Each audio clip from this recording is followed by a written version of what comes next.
welcome back. How you're doing? Hope you're well. So today we're actually getting on with fitting this roof. We're quite looking forward to this because this roof at the minute, we're not that proud of it. It kind of looks a bit shabby, to be honest. It's falling down in places, so it's definitely not a good job.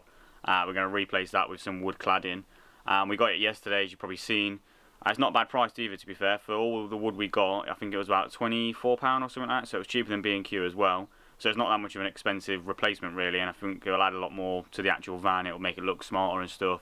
So it's definitely a worthwhile investment. But yeah, all we've got to do first is just take down that roof that's up at the minute, and then we can just figure out how we're going to fit the wood cladding up. What we are going to do though is mount all the lights in just in one strip, because at the minute they're kind of dotted all over the place, and when we're trying to record, it kind of adds like really uneven light and stuff, which is not nice. So if we have them just in one strip, we can kind of control where we are and kind of use the light to our advantage a bit better, I think. So that's the plan for this. I made a no man. I said, tell me your story.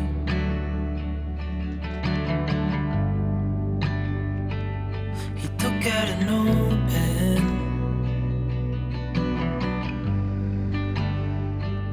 and wrote something for me.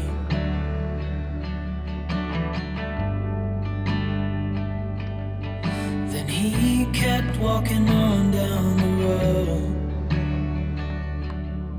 and I watched him disappear like smoke. And I thought I'd just seen a ghost. That's the old roof down now. Didn't take too long. Still managed to cut my finger though, like an idiot. But it only took 5-10 minutes maximum. All I've got to do is stick this bit of insulation up, because that's come down. So I just need to stick that back up, and then just kind of figure out where the lighting wires are going to go, because we're going to run them down the middle of the van. So I just need to make sure they're in the right position, tape them up, and then we can start cutting the wood cladding to put up. So we've measured out the first slat that we need to cut is 216 centimetres, so we're going to cut that out. And obviously we've got some left over because this is like 240 centimetres. So what we're going to do with that little leftover bit of cut that in half, and then test out the two different waxes we've got. We've got beeswax, which is like a Georgia medium oak, and then we've just got a clear wax.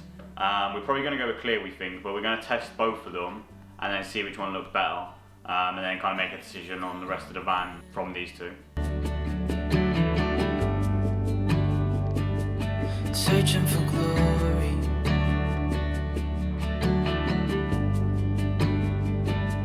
I took out a notepad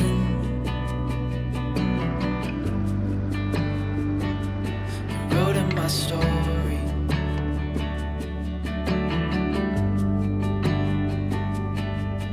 Then I kept walking on down the road. So that's both of the varnishes put on.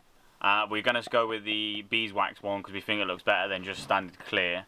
So all we've got to do now is obviously just actually beeswax the one we've just cut out, and then all I'm going to do as well is take off this edge, because obviously this edge here, this side's going to be butted up against the wall, so we're not going to need that edge on it. So I'm just going to break that off and then sand it down.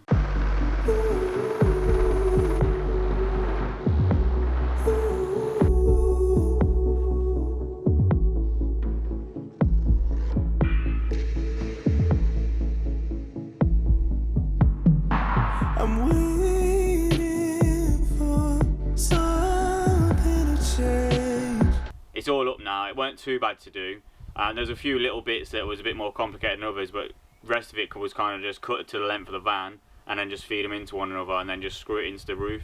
It took both of us to do it though, and have one person either end of the van, so we didn't do that much recording. So you probably obviously noticed why you haven't seen much recording, but we got a little bit of B-roll, so you've seen that already. But I'll talk you through what we actually did on the more complicated bits now. So this was the first complicated bit here. Weren't really that complicated, to be fair. All you had to do was just cut out a section of the actual slat, just so all our cables can go up. You can see our little bit of masking tape in that top, well, not masking tape, sorry, duct tape in that top corner though. So I'll probably end up taking that off, or maybe just push that up a bit more. But yeah, so that's that first corner, and this was the first slat we started with. We started with this end and then worked away that way in the van. The next thing that weren't quite straightforward was actually getting these cables to fit in perfectly, because obviously our cables from our solar panel come through the grommets in the roof here, and they would feed up and into the roof that runs that way, then down from the electrics over there. So we just had to cut this one a little bit shorter, so it weren't too bad, to be fair. It was literally just measure it, cut this one a bit shorter, and then just feed them up. So you can't really see that much of a gap there.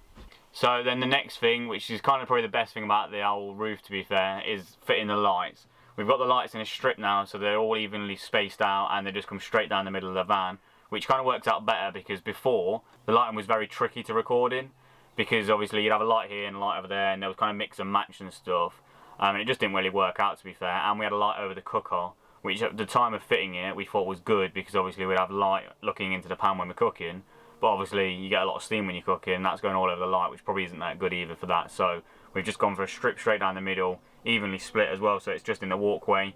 So if you're laying in bed they're not blinding you, and if you're cooking they're not blinding you. But if you've got the table out and you're chopping up and stuff, or if you sit on the edge of the bed reading, obviously you should have light straight over your head looking down on what you're doing. So we think that'll be a lot better, and it just looks a lot smarter as well because it's a lot more symmetrical. So you've got lines going all this way and they're all evenly spaced out as well. So really happy with how that looks. So the last thing that we thought would be tricky, and we kind of did it this way round, starting from that side and coming over because of this corner here. When we first did the roof initially, this causes a lot of problems, but because we already had it cut out somewhat, it weren't really good. So I kind of just cut that off, like a section off what we'd already done. We just trimmed that down to try and get it as close as possible, and it actually worked out really well. I just used that as a template and drew on the last 2 slats of wood, because obviously it's a bit more difficult to try and like squeeze a slat in when it's on a corner, so we ended up doing the last 2 together. But yeah, so I just put the template on that we made, and it actually fits it perfectly. It's really flush. So that's the roof in now. It obviously looks a lot better than it did before, like much better than the roof we had in. For the little bit extra money we spent and the effort, it only took us 1 day to fit it, and it's paid itself back tenfold already. Well happy with it. So now what's left to do is just a joyful job of cleaning. We've just got sheet wool dust everywhere. It's all like, it's literally everywhere you can imagine. It's just like loads of little fibre stuff. It just gets in all the little nuts and crannies. So we've got to make sure we clean all that up first before we obviously relax for the rest of the night. So that's it for this video. Hopefully you enjoyed it. Don't forget to like and subscribe, and we'll see you tomorrow.